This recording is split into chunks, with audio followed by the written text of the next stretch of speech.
Okay, this is for the honors class. We're looking at sex-linked trait Punnett squares. Okay, so we're looking at our first problem, which says hemophiliac male. So first of all, is a male, like this highlighted portions, which are XX, or the males, the non-highlighted portions, which are XY? Hopefully you said a male is XY. Now, so that's the male part. Now we need the hemophiliac part. Well, in our conditions, are our conditions dominant or recessive? Well, if we look right here, it says alleles for color blindness are these two. Alleles for hemophilia are the big H, little h. Now, which one is the normal? Normal alleles in sex-linked trait are the capital letters. So the capitals, this one and this one are normal. And by normal, I mean no disease. Okay, so normal, no disease. So that means that your diseased alleles are going to be these. So your highlights, those are going to be your diseased alleles. They're going to have it. Okay. So if we go back to this, if you're a hemophiliac male, are you going to get the capital H or are you going to get the lowercase h?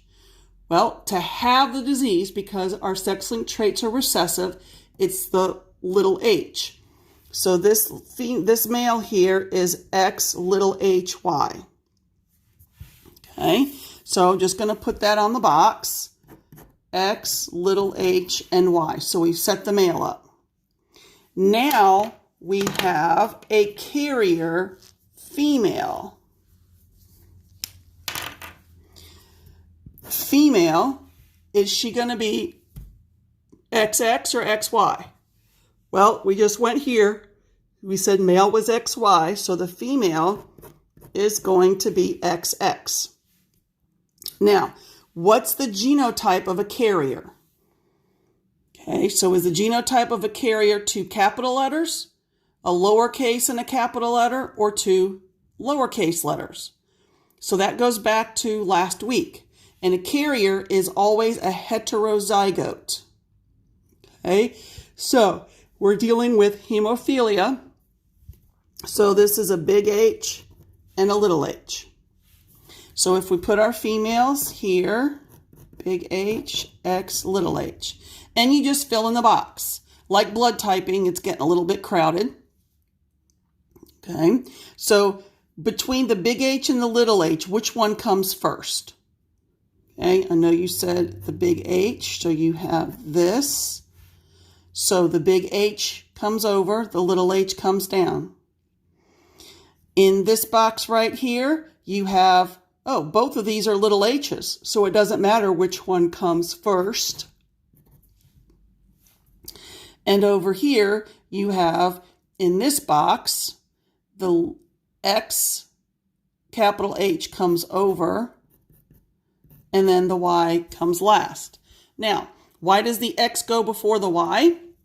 Well, X comes before Y in the alphabet. Okay, so that's why it's written first. And what's the genotype of this box right here? The X little h comes over and the Y comes down. Okay. All right, so we're just going to practice filling in the Punnett squares for right now. So this one is a hemophiliac female mates with a non-hemophiliac male. So the female first, she is XX, but she's a hemophiliac. So which allele does she have? Does she have the big H or does she have the little h? Well, if you have it, you have the little h. So this female actually has two little h's. All right, male. We know the male is XY. He's a non-hemophiliac male. So he's opposite of her. So if she's X little h, because she's a hemophiliac, he is a non-hemophiliac. So that's what he looks like. Okay, so if we come over here and we just put these on the boxes.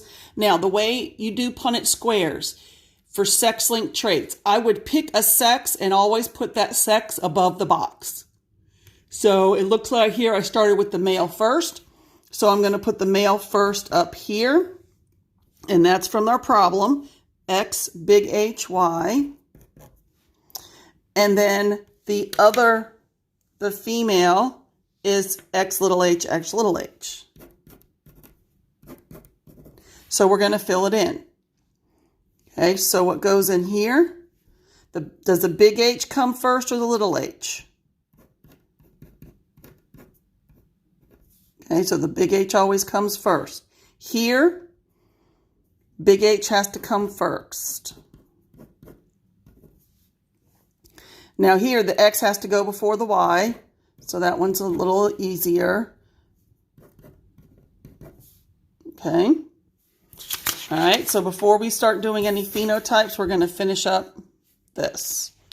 Okay, so here we have a carrier female. So she is XX, and she's a carrier. A carrier is always a heterozygote. So, and she's a carrier of color blindness. So we're going to use X big B, X little b. Okay, so color blindness. And she's a carrier. Our male looks like this, and he's non-colorblind. So not colorblind or normal has the capital letters. So that's our mating. And again, I'm going to stick, since I started with the male, above the box.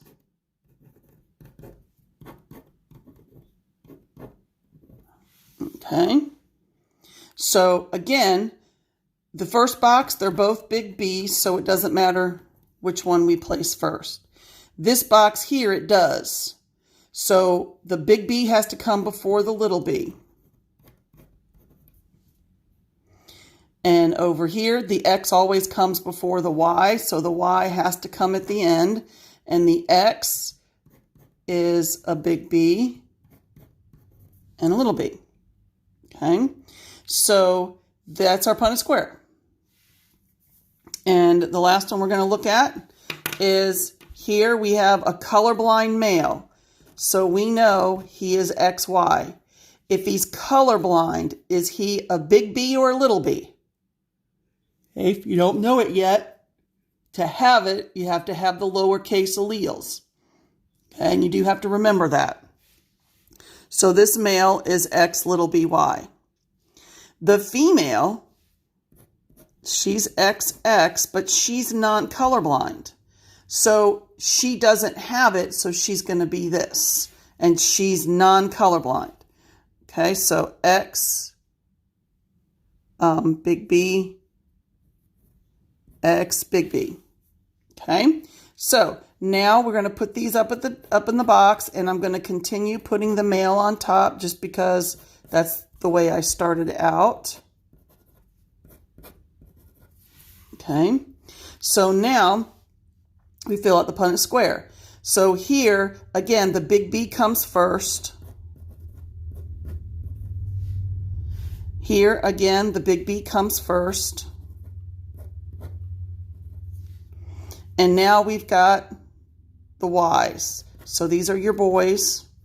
Okay, so the big B comes over, and the big B comes over. Okay, so now we have to do phenotype. But there's something weird with Punnett squares for sex-linked traits.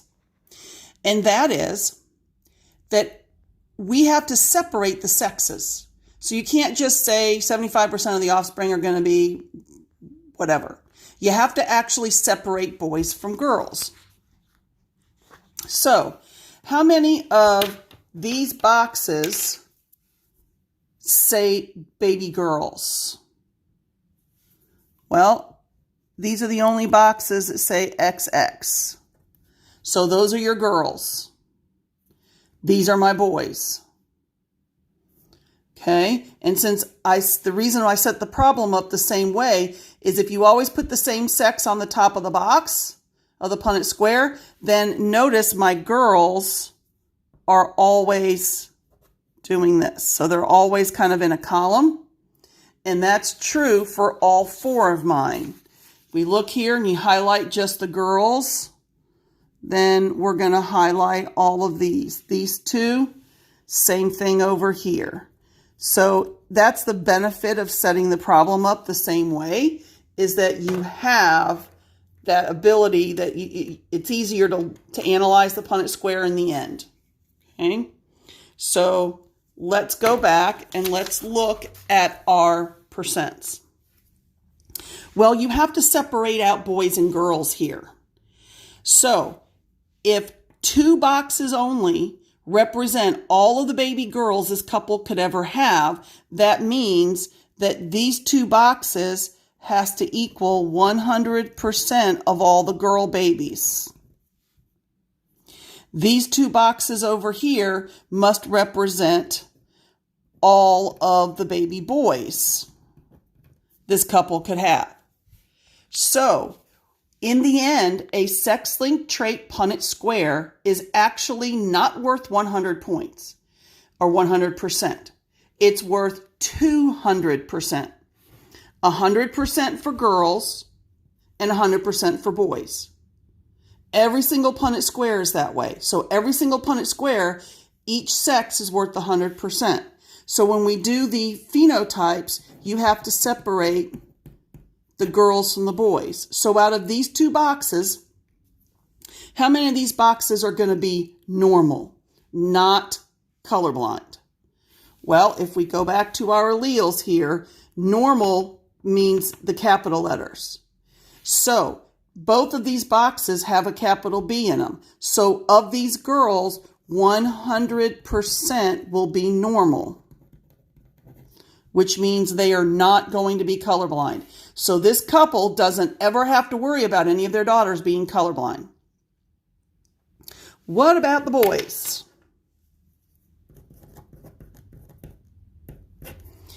So these 2 boxes must equal 100% of all the boys this couple could ever have. So what does that mean? If 2 boxes equals 100%, what does that mean 1 box is worth? Well, 1 box is worth 50% because you have to separate out the boys from the girls. So 1 box is normal, 1 box is going to be bald. So 1 box is 50%. 50% normal and 50% colorblind. Okay? And again, in a sex-linked trait Punnett square, every box is actually worth 50% because you have to separate out the girls from the boys. All right, so let's go to this one. And we're going to start with the girls. All right. Do all these boxes have a big B in them? Because remember, the capital B is normal. And even though these boxes have a little b, all of these girls are going to be normal. Okay, they're all going to be normal. Now, they're all going to be carriers, but they're still all going to be normal. They're boys. Boys both have a big B, and a big B is normal. So the boys are also going to be, I forgot to take my paper down. Sorry, guys. Normal. Okay, they're all going to be normal. So even though the father is colorblind, because the mama doesn't have the colorblind alleles, this couple will never have a child that is colorblind, ever. This couple up here, none of their girls are going to be colorblind, but every time they give birth to a boy, that boy has a 50-50 chance of being colorblind. Okay, so let's go to the last two. Okay, so here, okay, and I'm just going to put it over here because I can control the paper better. Girls. All right, looking at these two. One box has a capital H in it. This box doesn't. So, is hemophilia dominant or recessive? Hemophilia is recessive. To have it is a lowercase allele. So, that means that this box is going to be normal.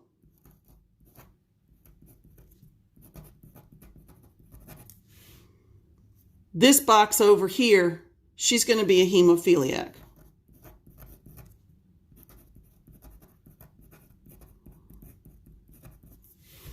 So their girls, every time they have a girl, they have a 50-50 chance of getting a girl with hemophilia or normal. Now, for the boys here, they're actually the same. This boy is normal. So for boys, this box is 50% normal. This box over here is 50% hemophiliac.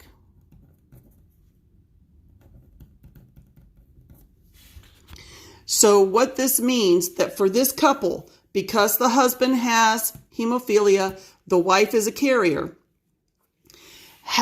every time they have a child, they have a 50-50 chance of the child being hemophiliac, which means this couple is going to have to get their babies tested at birth. And it is a blood test. And they will make sure they have the proper clotting factors available when they test the baby. If the baby is a hemophiliac, they will be able to give the baby the clotting factor. If you're a hemophiliac, you have to take injections all the time. Every between a week to 2 weeks, depending on how severe it is. Okay, last one. These two girls, they are both going to be carriers, but they're actually normal. So the girls are going to be 100% normal. These girls are going to be normal.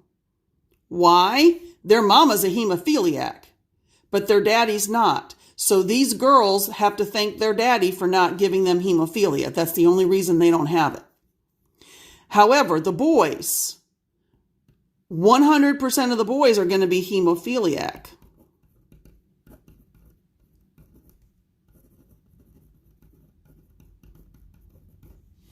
So 100% of the boys are going to be hemophiliac. So for this couple, if they find out, congratulations, you're going to have a baby girl, they know that the girl's going to be okay. If they find out that congratulations, you're having a son, a little boy, the boys are all going to be hemophiliacs. So they'll still test the baby at birth anyway, but they're expecting that baby to be hemophiliac because the mama is a hemophiliac. If you look at all these results, you'll notice for girls to be a hemophiliac, she has to have 2 little h's for her to be a hemophiliac. If she's a big H, little h, she is not a hemophiliac. She's normal. Whereas a boy, only his mama, whatever his mama gives him is what he gets, because daddy gives him the Y, otherwise he'd be a little girl. So the boys are 3 times as likely to get sex-linked traits than girls. That's why 75% of the males, at least that I only know the stats for our country, 75% of them are males. Very few of them are female. And there's around 28,000 hemophiliacs in this country at any given time. And of those, 75% of them are boys. Okay? All right, so go ahead and try your classwork. And remember to come on the Zoom tomorrow if you have any questions.